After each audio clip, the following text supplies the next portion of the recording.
Raia wa taifa la Croatia linapokuja swala la mchezo wa soka wanaweza kujivunia vitu vingi sana. Miongoni mwa vitu hivyo ambavyo bila shaka wanaweza kukutajia ni tukio la timu ya taifa hilo kucheza mchezo wa fainali ya kombe la dunia mwaka 2018 mbele ya Ufaransa. Licha ya kwamba walipoteza kwa idadi ya mabao 4-2.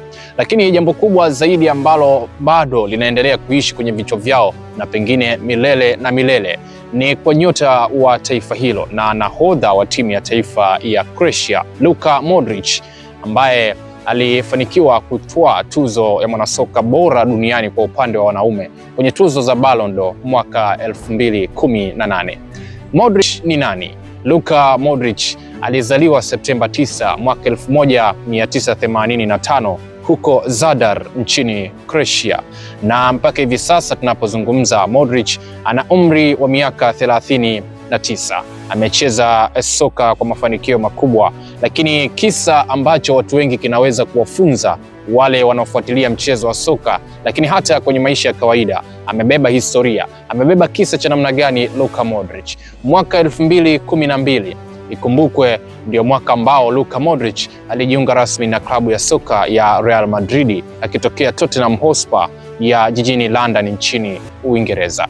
Euro milioni 35 tu ambazo ni zaidi ya shilingi bilioni 106 za Kitanzania, Florentino Perez alilipa na kumng'oa Luka Modric pale Tottenham Hotspur. Hakushinda taji lolote wakati wote ambao ameitumikia Tottenham Hotspur, na alikwenda Real Madrid kwenda kuandika historia mpya. Msimu wa kwanza tu, kwa maana msimu 2012, msimu wa 2013, Luka Modric baada ya msimu kumalizika, waandishi mbalimbali wa habari kutoka taifa la Uhispania walimpigia kura Luka Modric na kumtaja kama ni usajili uliofeli zaidi kwenye kikosi cha Real Madrid. Wakati huo alikuwepo kikosini Jose Mourinho kwenye benchi la ufundi la klabu hiyo, na Jose Mourinho akasema Luka Modric anakuja kuwa mchezaji hatari na mchezaji mkubwa kwenye historia ya Real Madrid na mpira wa taifa la Uhispania.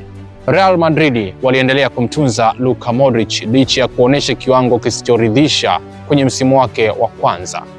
Na Luka Modric mpaka hivi sasa ambavyo tunazungumza ndiye mchezaji anayeshikilia rekodi kubwa zaidi kwenye klabu hiyo, kuwa mchezaji aliyeshinda mataji takriban 29. Hakuna mchezaji yeyote ambaye ameandika historia hiyo kwenye klabu hiyo ambayo ilianzishwa rasmi mwaka 1902. Tukio kubwa ambalo nimekuambia bila shaka raia wa Croatia watakuwa wanajivunia ni Luka Modric kutoa tuzo ya mwanasoka bora duniani kwenye tuzo za Ballon d'Or mwaka 2018. Na huyu ndiye mchezaji wa kwanza kwenye historia ya taifa la Croatia kushinda tuzo ya Ballon d'Or.